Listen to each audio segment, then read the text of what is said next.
beta test of the National Emergency Alert System.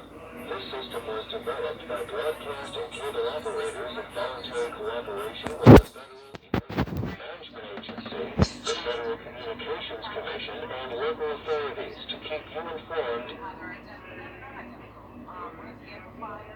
An official message would have followed the time alert you heard at the start of this message. No action is required.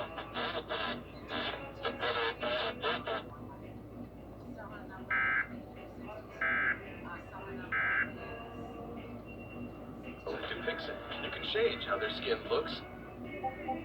Kick me out, and I'm still hurt. Alright, WVIA, not relayed yet.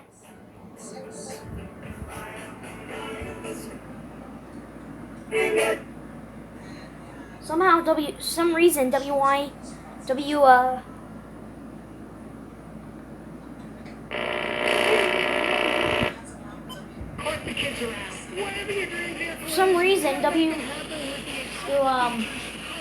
VIA isn't relayed yet.